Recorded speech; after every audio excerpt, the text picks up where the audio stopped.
Hello बेटा, कैसे हैं आप। आई होप आप सभी सही ठीक होंगे बच्चे। आज हम अपने क्लास 9 के चैप्टर 9 के पार्ट 2 की बात करने वाले हैं। किसकी बात करने वाले हैं बेटा? पार्ट 2 की बात करने वाले। पार्ट 1 हम अपनी वीडियो का देख चुके हैं। आई होप आपको पार्ट 1 समझ आएगा बच्चे। आज हम आगे की बात करेंगे। अगर अभी तक आपने मेरे चैनल को सब्सक्राइब नहीं किया बेटा, तो आप नीचे दिए हुए लिंक पर क्लिक करके मेरे चैनल को सब्सक्राइब कर सकते हैं।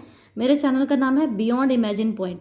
चलिए, तो आज की बात करेंगे बच्चे। आज हम बात करने वाले न्यूटन सेकंड लॉ की। किसकी बात करने वाले बेटा? जो हमारे न्यूटन का गति का दूसरा नियम है, उसकी बात करने वाले। देखो बेटा, न्यूटन ने क्या कहा था। न्यूटन ने कहा कि इसके सेकंड नियम, न्यूटन के, अगर मैं कहूँ इसको न्यूटन के, चलिए, न्यूटन के गति के, किसके? न्यूटन के गति के दूसरे नियम के अनुसार, किसके? दूसरे नियम के अनुसार, नियम के अनुसार क्या कहता है इसका नियम? इसके नियम के अनुसार किसी वस्तु के संवेग के परिवर्तन, क्या कहता है बेटा? किसी वस्तु के संवेग के, किसी वस्तु के संवेग के परिवर्तन की दर, किसके दर है बेटा? संवेग के परिवर्तन की जो दर है, परिवर्तन की दर उस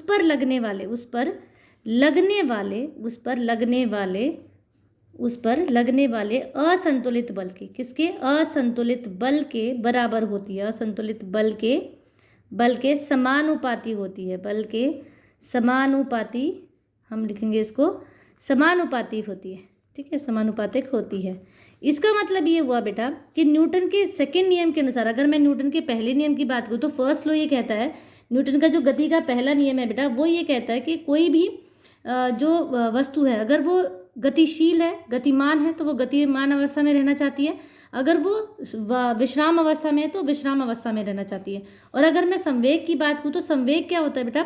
संवेग होता है किसी वस्तु को, हम क्या कहते हैं? संवेग क्या होता है? किसी वस्तु में समाहित गति, जो कुल गति है, उसकी मात्रा को हम संवेग कहते हैं। मतलब P बराबर, संवेग क्या होता है हमारे पास, अगर मैं बात करूँ तो संवेग को हम P से डिनोट करते हैं। संवेग को हम P से डिनोट करते हैं।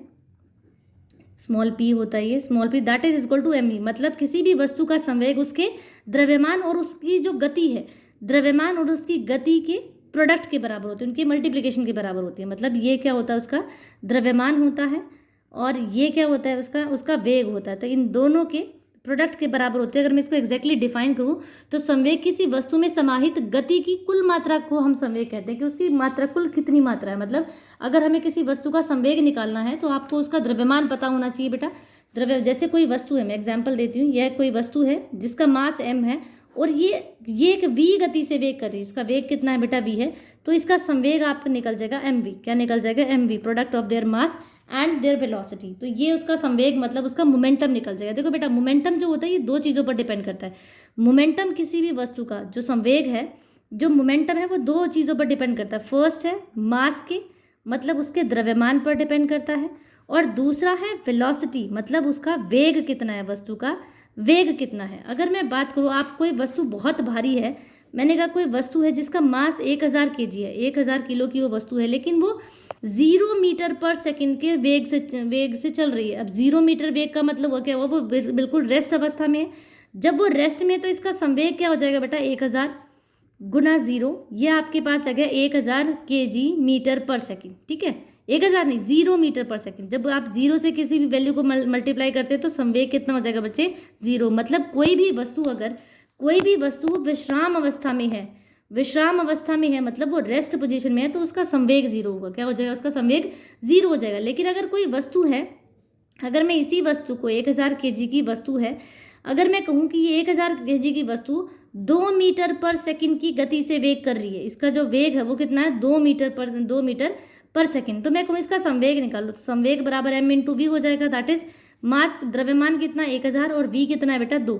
तो ये आ गया 2000 किलोग्राम मीटर पर सेकंड। ठीक है, तो इस प्रकार से आप किसी भी वस्तु का संवेग निकाल सकते हैं। और यही बात हमें किसने कही? न्यूटन ने सेकंड लॉ में कहा है कि गति के दूसरे नियम के अनुसार किसी वस्तु के संवेग की जो परिवर्तन की दर है, मतलब किसी वस्तु के संवेग में जो परिवर्तन हो रहा है, वो परिवर्तन कब होगा? जब उस पर कोई एक्सटर्नल फोर्स लगेगा। तो इसने कहा है वो परिवर्तन की दर असंतुलित बल के क्या है? समानुपाती है। किसके? असंतुलित बल के समानुपाती है। मतलब अगर मैं सेकेंड लॉ को मैं डिफाइन करूँ तो सेकेंड लॉ ये कहता है, न्यूटन का सेकेंड लॉ कहता है बेटा कि rate of change of momentum, क्या, rate of change of momentum, rate of change of momentum of an object, rate of change of momentum of an object is proportional to the, या मैं कहूँ directly proportional to the applied unbalanced force. क्या है? Applied unbalanced, जो उस पर applied unbalanced force के वो क्या है बेटा, अनबैलेंस्ड फोर्स के वो समानुपाती है। मतलब अगर मैं इसके डेरिवेशन की बात करूँ तो मास कितना हो गया बेटा, अगर मैं मास की बात करूँ तो m होता है मास, ये m kg हो गया। अब देखो इसमें बात हुई है rate of change of momentum. अब मोमेंटम चेंज क्या होगा, जैसे कोई वस्तु है, अगर कोई वस्तु है वो यहाँ पर m है, उसका मास m है, वो किसी u वेलोसिटी से चल रही है, इसका आरंभिक जो इनिशियल जो वेलोसिटी है, वेग है, वो कितना हो जाएगा, u है, और वो 5 सेकेंड के बाद वो उसने क्या किया, मास तो वही है, उसकी जो वेलोसिटी है वो v हो गई। मतलब यहाँ लेटर सपोज वो 10 किलोमीटर पर आवर से चल रही थी, और यहाँ वो किससे चल रही है बेटा, वो 15 किलोमीटर पर आवर से चल रही है। मतलब उसकी वेलोसिटी चेंज हो गई, मतलब उसका संवेग बदल गया। तो यहाँ पर अगर मैं बात करूँ मास, तो मास और u उसकी क्या है, उसका आरंभिक वेग, मतलब उसकी इनिशियल वेलोसिटी है, और यहाँ पर वस्तु वही है तो मास भी बराबर रहेगा, मतलब द्रव्यमान सेम रहेगा, लेकिन उसकी जो फाइनल वेलोसिटी है, जो उसका अंतिम वेग है, वो v हो जाएगा। ठीक है, तो यहाँ पर हम क्या कह रहे हैं, जो उसकी वेग में जो चेंज हो, जो संवेग में चेंज हुआ बेटा, वो क्या लग रहा है, फोर्स के इनवर्ड क्या है, डायरेक्टली प्रोपोर्शनल है। तो मैं इसका मतलब क्या होगा, देखो बेटा चेंज इन मोमेंटम निकालेंगे पहले हम यहाँ पर, क्या निकालेंगे, हम निकालेंगे पहले यहाँ पर, अगर मैं बात करूँ तो हम निकालेंगे पहले यहाँ पर चेंज इन मोमेंटम, कि मोमेंटम में कितना बदलाव हुआ है। अब चेंज इन मोमेंटम मतलब संवेग में परिवर्तन की दर निकालेंगे हम। ठीक है, संवेग में परिवर्तन निकालना में, तो चेंज इन मोमेंटम क्या हो जाएगा हमारे पास, देखो एक तो हो जाएगा उसका फाइनल मोमेंटम, क्या हो जाएगा, फाइनल मोमेंटम, मतलब उसका अंतिम संवेग हो जाएगा। ठीक है, अंतिम संवेग में से अगर मैं इनिशियल मतलब आरंभिक इनिशियल मोमेंटम माइनस कर दूं बेटा, इनिशियल मोमेंटम अगर मैं माइनस कर दूं, मतलब अंतिम संवेग में से अगर मैं आरंभिक जो उसका संवेग है, क्या है, आरंभिक जो संवेग है, अगर मैं उसको माइनस कर दूं तो हमारे पास क्या निकल जाएगा, चेंज इन मोमेंटम निकल जाएगा। ठीक है, मतलब उसमें संवेग में परिवर्तन निकल जाएगा।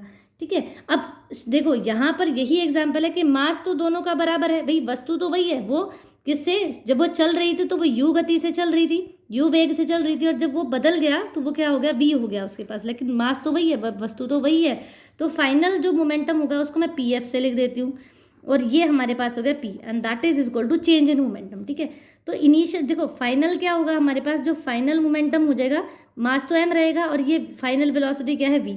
अगर मैं बात करूँ इनिशियल मोमेंटम की, तो इनिशियल मोमेंटम क्या होगा बेटा हमारे पास, इनिशियल मोमेंटम में मास तो m ही था, लेकिन इनिशियल क्या था, वो u हो जाएगा। ठीक है, तो अगर मैं pf माइनस पी आई करूँ तो ये हो जाएगा mv माइनस mu। क्या हो जाएगा बच्चे, mv माइनस mu हो जाएगा। m तो दोनों में कॉमन है, मास तो वही है, सिर्फ हमारे पास क्या है, v माइनस u। ये चेंज इन मोमेंटम है, ये क्या है बेटा, चेंज इन मोमेंटम है। लेकिन ये तो था चेंज इन मोमेंटम, अब हमें निकालना क्या है, rate of change of momentum. और rate of change of momentum का मतलब होता है कि किसी ना किसी टाइम के रिस्पेक्ट में ही मोमेंटम चेंज हुआ है, मतलब 1 सेकेंड लगी है उसको चेंज होने में, या 2 सेकेंड लगी या 10 सेकेंड लगी, कितना टाइम लगा उसको चेंज करने में अपनी मोमेंटम, किसी वस्तु को अपने फाइनल इनिशियल मोमेंटम से फाइनल मोमेंटम में कितना टाइम लगा। ठीक है, तो विद रिस्पेक्ट टू हमारे पास टाइम के काम होगा, तो rate of change of momentum हो जाएगा बेटा चेंज इन मोमेंटम, क्या होगा, change in momentum upon time, कि कितना टाइम उसने चेंज करने में लिया है। मतलब अगर मैं संवेग में परिवर्तन की दर निकालूं, संवेग में परिवर्तन की अगर हम दर निकालते हैं, परिवर्तन की दर इक्वल्स टू क्या हो जाएगा हमारे पास, संवेग में परिवर्तन, कितना परिवर्तन संवेग में हुआ, संवेग में परिवर्तन अपॉन समय, कितना समय लिया गया, समय क्या बोलते हैं इसको, लिया गया समय, कि कितना समय उसने लिया है। तो change in rate of change of momentum होता है बेटा change in momentum upon time taken. मतलब संवेग में परिवर्तन की दर निकालनी है तो वो क्या हो जाएगा, संवेग में परिवर्तन अपॉन लिया गया समय। अब संवेग में परिवर्तन कितना हुआ बेटा, m into v minus u, p f minus p i हुआ ना। तो संवेग में परिवर्तन कितना हुआ बेटा हमारे पास, संवेग में परिवर्तन हुआ है पी एफ माइनस पी आई बटे टी, ये समय लिया उसने चेंज करते टाइम, ये समय लिया है, मतलब अंतिम संवेग माइनस क्या है, ये क्या है, अंतिम संवेग माइनस शुरुआती संवेग बटे समय, कितना समय उसने लिया, that is P f minus p I upon T. अब पी एफ हमारे पास क्या था बेटा, एम वी था, और पी आई हमारे पास फाइनल था, इनिशियल में, ये हमारे पास क्या था बच्चे, एम यू बटे टी। अब एम कॉमन आ गया हमारे पास, तो ये रहेगा वी माइनस यू बटे टी।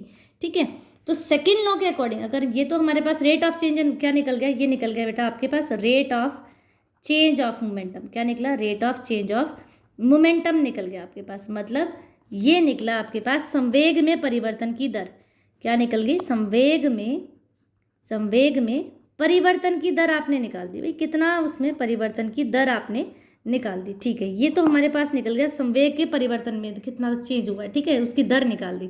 हमारे पास क्या है, सेकेंड लॉ के अकॉर्डिंग अगर मैं कहूँ जो गति का दूसरा नियम है उसके अकॉर्डिंग हमें न्यूटन्स ने क्या कहा कि ये किसके, जो इस पर लगने वाला अनबैलेंस्ड फोर्स है, मतलब किसी भी वस्तु के संवेग में परिवर्तन की दर उस किसके बराबर है, उस पर लगने वाले असंतुलित बल के समानुपाती है, दैट इज ये एफ जो है वो डायरेक्टली प्रोपोर्शनल हो जाएगा बेटा वी माइनस यू बटे टी के, किसका हो जाएगा बेटा, f directly proportional to m into v minus u के हो जाएगा। अब हमारे पास देखो गति का पहला नियम कहता है वी माइनस यू बराबर ए टी, दैट इज अगर यहाँ से मैं इस ए की वैल्यू निकाल दूँ तो देखो ये टी इसके नीचे आ जाएगा, तो वी माइनस यू बटे टी किसकी वैल्यू हो जाएगी, ये ए की वैल्यू हो जाएगी। और अगर इस वैल्यू को मैं यहाँ पुट कर दूँ तो हमारे पास क्या होगा, force is directly proportional to, देखो मास तो एज इट इज, अब वी माइनस यू बटे टी की जगह हमें क्या रखना है, ए रखना है, तो ये हो गया ए। ठीक है, तो ये हमारे पास सेकेंड लॉ है न्यूटन का। जो दूसरा हमारे पास नियम है गति का, वो ये कहता है कि किसी वस्तु के संवेग में परिवर्तन की जो दर है वो उस पर लगने वाले बल के असंतुलित बल के समानुपाती है। ठीक है, अगर ये जो डायरेक्टली प्रोपोर्शनल का जो समानुपाती का जो निशान है बेटा ये हटता है तो इसकी जगह एक कांस्टेंट क्वांटिटी के आती है, that is equal to m a. ठीक है, और के की वैल्यू अगर हम 1 पुट करते हैं तो एफ इज इक्वल टू आपके पास हो जाएगा बच्चे एम ए, क्या हो जाएगा, f is equal to m a हो जाएगा। ठीक है, तो यहाँ पर मास है, मास की जो यूनिट होती है वो किलोग्राम होता है और एक्सेलरेशन होता है मीटर पर सेकेंड स्क्वायर। ठीक है, तो यहाँ से आपके पास एफ की वैल्यू निकल जाएगी बच्चे, एफ की यूनिट निकल जाएगा, जो यूनिट ऑफ एफ है, मतलब जो मात्रक है, यूनिट ऑफ एफ हमारे पास, मतलब एफ का जो मात्रक है वो कितना निकल गया, केजी मीटर पर सेकेंड स्क्वायर। देखो दो चीज़ें होती हैं, आपके पास एफ का मात्रक न्यूटन भी होता है जिसको हम कैपिटल एन से लिखते हैं, क्या होता है, न्यूटन भी होता है, कैपिटल एन से लिखते हैं, और एफ का मात्रक हमारे पास केजी मीटर पर सेकेंड स्क्वायर भी होता है। ठीक है, अगर हम बात करें बच्चे, देखो आपको यहाँ से ये चीज़ याद रखनी है कि अगर आपके पास बल न्यूटन में दिया हुआ है तो दैट मीन्स वो न्यूटन में ही दिया है तो आप उसको बल ही समझेंगे, वो आपके पास फोर्स है। ठीक है, आपको ये याद रखना है, अगर आपके पास देखो अगर आपको इसकी दर में ये जो फोर्स है उसमें आपको कहा जाए, क्या कहा जाए बेटा, देखो केस 1 में हम बनाते हैं, केस 1 में अगर आपको मैं ये कह दूं कि आपके पास एफ बराबर 0 है, फोर्स बिल्कुल 0 लग रहा है, जब फोर्स 0 होगा तो क्या होता है, एफ बराबर हमारे पास हमने निकाल दिया, क्या निकाला, एम वी माइनस यू बटे टी निकाला। अगर फोर्स 0 है, देखो फोर्स अगर 0 है तो क्या होगा, यहाँ पर एफ की जगह मैंने 0 रखा और ये हो गया एम वी माइनस यू बटे टी। ठीक है, अब ये टी भी इसके पास जाएगा, जब ये टी इसके पास जाएगा तो ये इसको भी 0 बना देगा, तो आपके पास आया m v minus m u is equal to 0, m के अंदर मल्टीप्लाई की एम वी और ये माइनस एम यू, तो m v minus m u 0 हो गया। दैट इम्प्लाइज आपके पास क्या होगा बेटा, एम वी है और ये एम यू इधर आएगा तो ये क्या हो गया, एम यू के, एम वी बराबर एम यू। ठीक है, दैट इज ये एम वी बराबर एम यू। अब एक बात देखो आपके पास क्या निकला बच्चे, एम वी बराबर एम यू निकल गया, मास तो सेम था ही हो गया, इसका मतलब उसका अंतिम वेग और शुरुआती वेग क्या है, उसका अंतिम वेग, किसी भी वस्तु का अंतिम वेग और उसका शुरुआती वेग क्या है, शुरुआती मतलब आरंभिक, शुरुआती जो वेग है अगर वो एक जैसा हो जाता है, वो समान है, तब हमारे पास क्या निकल के आता है बेटा, अगर उनका अंतिम वेग और शुरुआती वेग समान है इसका मतलब उस पर 0 बल लगेगा, क्या लगेगा, 0 बल लगेगा। अब आपको एक बात बताते हैं बेटा, देखो कभी भी गाड़ी की स्पीड में अगर उसकी गति में परिवर्तन होता है, किसी गाड़ी की गति में अगर परिवर्तन होता है, देखो ये गाड़ी है, अगर उसकी गति में परिवर्तन होता है तो देखो उस पर कुछ ना कुछ फोर्स लगाना पड़ता है। अगर वो यू वेलोसिटी से चल रही थी और वही गाड़ी अब वी से चलने लग गई है, तो इसका मतलब क्या हुआ, आपने कुछ ना कुछ उस पर बल लगाया है। आपने क्या लगाया, कुछ ना कुछ बल, मतलब उस पर फोर्स लगा है, तभी उसका जो जो मोमेंटम है, जो उसकी गति है वो चेंज हुई है। इसीलिए अगर गति में परिवर्तन होता है तो वहाँ पर फोर्स ज़रूर, वहाँ पर एफ की कोई ना कोई वैल्यू होगी। लेकिन जैसे ऊपर वाले केस में F0 हो गया, तो F0 होने का मतलब कोई ना तो u और v दोनों बराबर है, मतलब कोई बल लगा ही नहीं, इसका मतलब उसके वेग में परिवर्तन हुआ ही नहीं।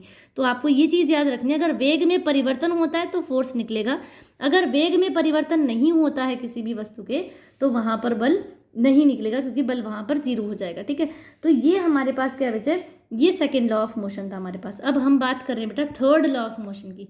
किसकी बात कर रहे हैं बच्चे, थर्ड लॉ ऑफ मोशन की बात करेंगे। किसकी, न्यूटन के थर्ड लॉ ऑफ मोशन की बात करेंगे। मतलब न्यूटन का, किसकी बात करें, न्यूटन के तृतीय नियम के, तृतीय गति के, न्यूटन के गति के तृतीय नियम के बारे में हम लोग बात कर रहे हैं। ठीक है, अब जो न्यूटन का जो थर्ड लॉ है बेटा, वो क्या कहता है, न्यूटन का थर्ड लॉ हमें कहता है बेटा कि कोई भी, यस, थर्ड लॉ कहता है टू एवरी एक्शन, क्या कहता है, to every action, Newton third law कहता है बेटा to every action there is an equal and opposite reaction, to every action there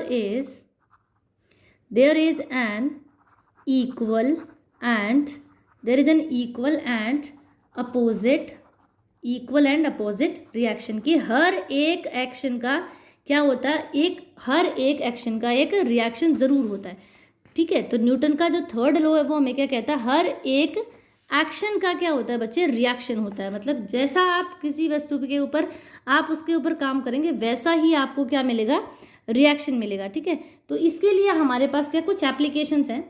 अगर मैं इसको हिंदी में लिखना चाहूँ तो हम इसको लिखेंगे बेटा, न्यूटन का जो तृतीय नियम है वो हमें कहता है कि किसी भी वस्तु पर लगने वाला क्या है, अगर मैं तृतीय नियम की बात करूँ तो ये से हम कहते हैं to every action of an reaction, मतलब to every action there is an equal and opposite reaction, मतलब किसी भी वस्तु की क्रिया के ठीक उसके बराबर और विपरीत दिशा में प्रतिक्रिया होगी। ठीक है, क्या कहेंगे, अगर किसी वस्तु पर कोई क्रिया हो रही है तो उसके ठीक उसके विपरीत उसकी प्रतिक्रिया होगी। मतलब किसी वस्तु की क्रिया, किसी वस्तु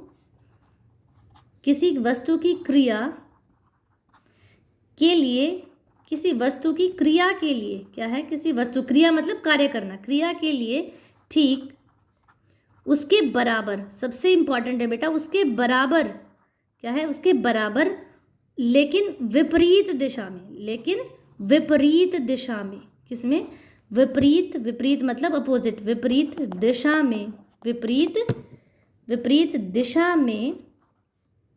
में प्रतिक्रिया होगी। क्या होगी बेटा, प्रतिक्रिया होगी। ठीक है, तो उसकी विपरीत दिशा मतलब अपोजिट डायरेक्शन में उसकी प्रतिक्रिया होगी। अब इसके हमारे पास कुछ एप्लीकेशंस हैं कि कैसे हमें पता चले कि ये towards every action there is an equal reaction, तो उसकी कुछ हमारे पास एप्लीकेशंस हैं। एप्लीकेशन मतलब हमारे पास कुछ उसके अनुप्रयोग हैं। क्या है बच्चे, अनुप्रयोग है। जैसे आपको पहला एग्जाम्पल देते हैं बच्चे, वॉकिंग इज इनेबल, बिल्कुल अगर हम चल पा रहे, पहली बात है आप सड़क पर क्या कर, हमारा सड़क पर चलना, क्या है, सड़क पर चलना इसका बहुत अच्छा एग्जाम्पल है, क्योंकि आप सड़क पर कब चल पा रहे हैं, जब आप देखो, ये कोई व्यक्ति सड़क पर कब चल पा रहा है बेटा, जब ये ज़मीन को क्या करता है, हम आगे की तरफ धक्का मारते हैं और ज़मीन हमें पीछे की तरफ धक्का मारती है, तब हम इसको चल पाते हैं। मतलब जितना बल आप आगे चलने में लगाएंगे, ठीक उसके विपरीत दिशा में भी जो बल लग रहा है, जो धरती के द्वारा, जो ज़मीन के द्वारा लगाया जा रहा है, वो उसके विपरीत दिशा में बल लगेगा। ठीक है, दूसरी जैसे ये नाव का एग्जाम्पल है, नाव खेलना, जैसे आप नाव को खेते हैं, आपने देखा होगा जो नाव होती है, जैसे मैं यहाँ पर एक नाव बनाई देती हूँ, ये नाव है, जब इसका ये चप्पू चलाया जाता है, जब इसको खेते हैं, नाव को चलाना मतलब जब आप बोट को बैकवर्ड, आप पानी को पीछे की तरफ धकाते हैं, तब आपकी नाव क्या करती है, आगे की तरफ गतिमान होती है ना। तो इसको हम कहते हैं अ boat moves backward, a boat moves backward when we deboard it। ठीक है, देखो दो एग्जाम्पल है, when we push water forward, दो चीज़ें हैं बच्चे। देखो अगर आप आगे की तरफ पानी को धक्का देंगे, आपने वाटर को क्या किया, वाटर को आपने पीछे पुश किया, वाटर को क्या कर रहे हैं आप, पीछे पुश कर रहे हैं, तो नाव क्या करेगी, वो फॉरवर्ड डायरेक्शन में चलेगी। किसमें, फॉरवर्ड डायरेक्शन में। अगर आप वाटर को आगे की तरफ पुश करते हैं, वाटर को अगर आप देखो वाटर को पीछे पुश कर रहे हैं, पानी को पीछे धकेल रहे हैं, तो आपकी नाव आगे की तरफ जाएगी। अगर आप पानी को आगे की तरफ पुश कर रहे हैं, धकेल रहे हैं, तो क्या होगा, आपकी नाव पीछे की तरफ जाएगी। मतलब जितना आप उसके ऊपर एक्शन कर रहे हैं, जिस दिशा में आपने एक्शन किया, इस दिशा में उसका रिएक्शन क्या हुआ, नाव का पीछे जाना। आपने पानी के ऊपर एक्शन क्या किया, उसको पीछे की तरफ धकेला, तो आपकी नाव क्या जा रही है, वो आगे की तरफ जा रही है। तो ये एग्जाम्पल्स हैं कि कैसे हर एक एक्शन का एक अपोजिट रिएक्शन होता है। जैसे एक और एप्लीकेशन देखते हैं इसका बच्चे। एप्लीकेशन क्या है हमारे पास, तीसरा है गन रिकॉयल। क्या है, गन का जो रिकॉयल है ये बहुत इंपॉर्टेंट है। गन रिकॉयल कैसे होती है, गन रिकॉयल को अगर मैं हिंदी में बात करूँ तो इसको हम कहते हैं बंदूक का प्रतिक्षेपण। क्या कहते हैं बेटा, बंदूक का प्रतिक्षेप करना, बंदूक का प्रतिक्षेप करना। ठीक है, आप बंदूक प्रतिक्षेप कैसे करते हैं, जैसे हमने ये एक बंदूक बनाई यहाँ पर। ठीक है, देखो इंपॉर्टेंट थिंग इज दैट कि यहाँ पर जो बंदूक है, जब आप ट्रिगर को दबाते हैं, देखो ट्रिगर जो होता है ये, वो क्या करता है, वो बुलेट जो है इसके अंदर, जो बुलेट है उसके ऊपर इस दिशा में वर्क करता है। क्या करता है, उसको क्या करता है, इसके ऊपर काम करता है, वो इस दिशा में इसके ऊपर बल लगाता है। ठीक है, जब वो आगे की तरफ बल लगाता है तो गोली क्या करती है, वो आगे, बुलेट जो होती है वो आगे की तरफ जाती है। लेकिन जब बुलेट आगे की तरफ जितनी गति से वो मूव करती है, जितना बल आपने उसको आगे भेजने में लगाया है, बुलेट भी क्या करती है, वापस उस पर क्या करती है, बल लगाती है। किस पे, इस पर, बंदूक पर। ठीक है, और जैसे आपने देखा होगा, जैसे कोई भी अगर व्यक्ति, इस बंदूक को चलाने वाला जो व्यक्ति, अगर उसका शोल्डर यहाँ है, तो कई बार अगर इसको ढंग से हैंडल ना किया जाए तो शोल्डर में चोट लग जाती है। ठीक है, कंधे में चोट लग जाती है अगर बंदूक को ढंग से ना पकड़ा जाए, उसको ना, अगर उसको टैकल किया जाए। ठीक है, क्यों, क्योंकि जब गोली चलेगी तो देखो गोली तो आगे की तरफ जाएगी, लेकिन एक धक्का, जो गोली को आगे चलाने में जो आपने पुश किया, उस ट्रिगर को दबाया, सेम उतना ही अपोजिट जो विपरीत दिशा में बल है वो उस गन पर भी लगता है, जिसके वजह से आपके कंधे में चोट लग सकती है। तो इसका मतलब क्या हुआ, ये हमारे एप्लीकेशन थे किसके, न्यूटन्स के थर्ड लॉ के। किसके बच्चे, न्यूटन्स के थर्ड लॉ के हमारे पास एप्लीकेशन थी। अब लास्ट टॉपिक हमारे इस चैप्टर का क्या था बेटा, न्यूटन्स थर्ड लॉ था, law of conservation of momentum. क्या है, law of conservation of momentum की अगर मैं बात करूँ, यस, हमारा जो लास्ट टॉपिक है इस चैप्टर का वो क्या है बेटा, law of conservation of momentum. क्या है, law of conservation of momentum मतलब संवेग संरक्षण का नियम। अब संवेग संरक्षण का नियम ये कहता है किसी भी वस्तु के, देखो बच्चे, दो स्थितियां होती है। जैसे कोई वस्तु ए है यहाँ पर और एक वस्तु हमारे पास क्या है, बी वस्तु है। ठीक है, अब इसका मास क्या m1 है और इसका मास क्या m2 है। ठीक है, ये दोनों गति कर रही है, ये दोनों क्या कर रही है, ये दोनों गति कर रही है, ये इस दिशा में गति कर रही है, किससे, u1 वेलोसिटी से, और ये इसके विपरीत दिशा में जो गति कर रही है वो है इसकी u2। दोनों का आरंभिक जो वेग है वो हमारे पास क्या है, इसका आरंभिक वेग u1 है और इसका आरंभिक वेग क्या है, u2। अब ये दोनों क्या कर रही है, दोनों एक दूसरे की तरफ क्या कर रही है, गति कर रही है। तो एक समय ऐसा आएगा कि ये दोनों टकरा जाएंगी। क्या हो जाएंगे बेटा, ये दोनों आपस में टकरा जाएंगी। जब ये दोनों टकराएंगी तो देखो क्या होगा, ये ए वस्तु है, ये बी वस्तु है।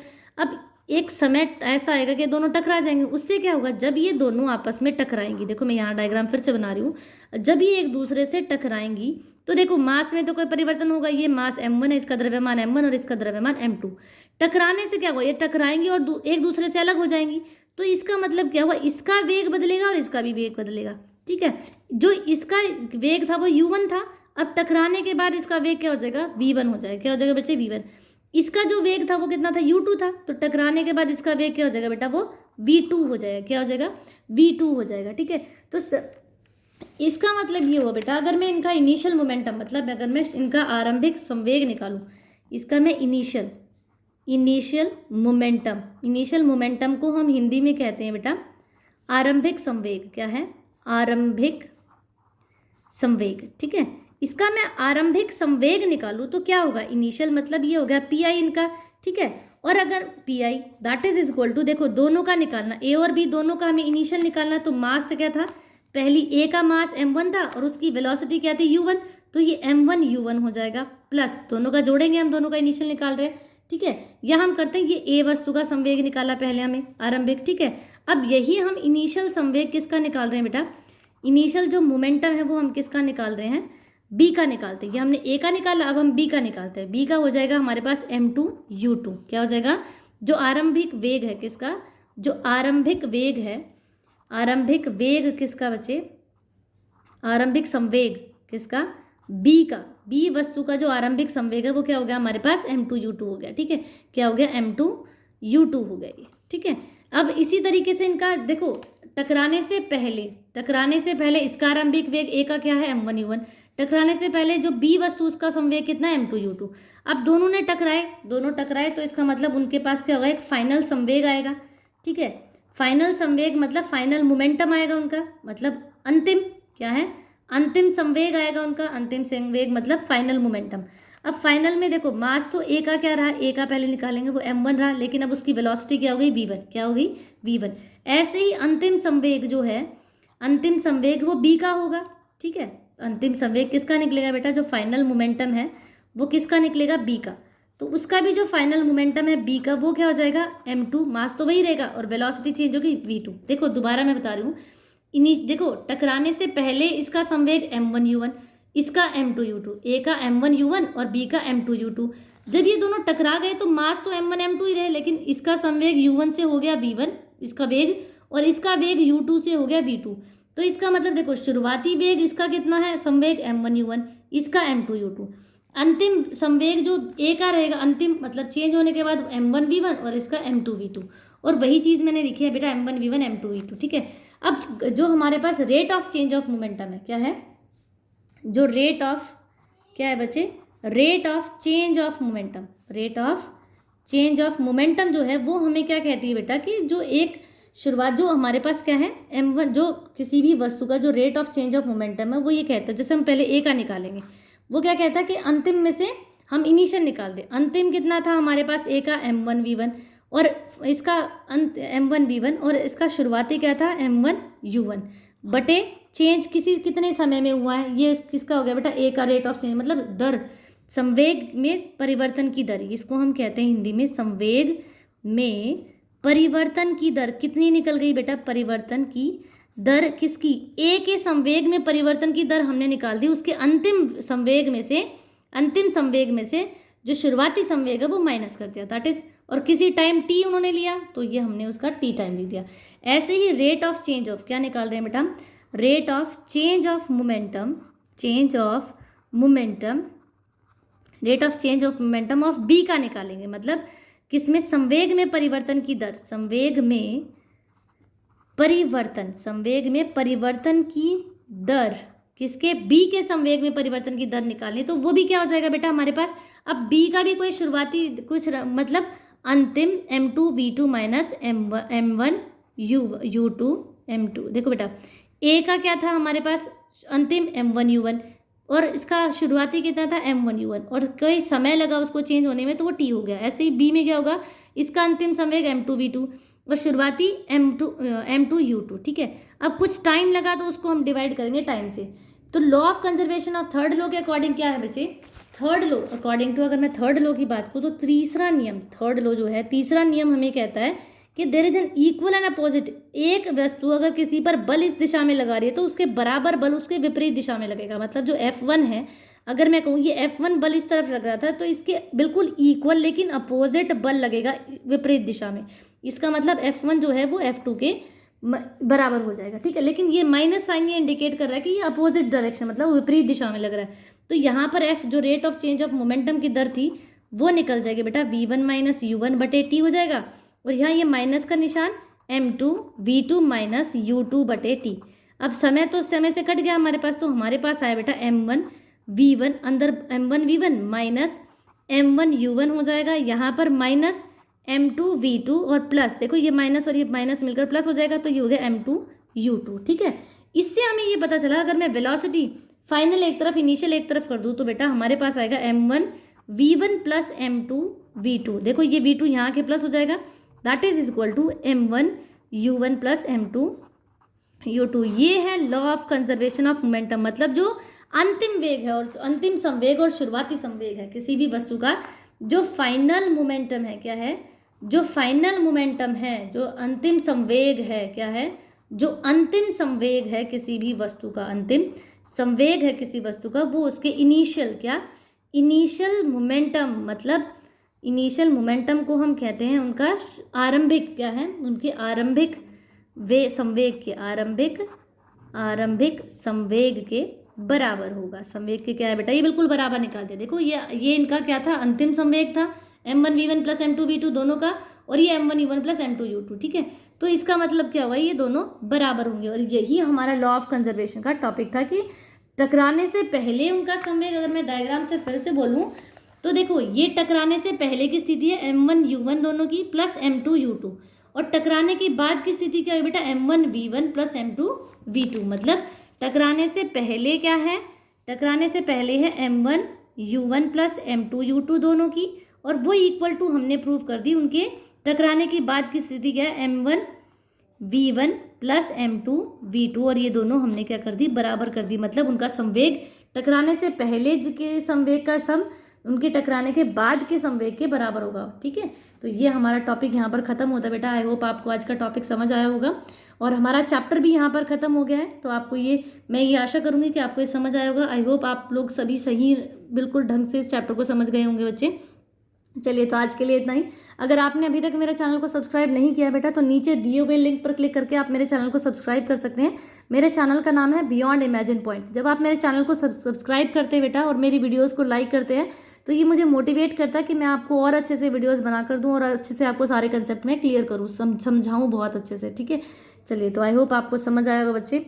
आज के लिए इतना ही। Thank you.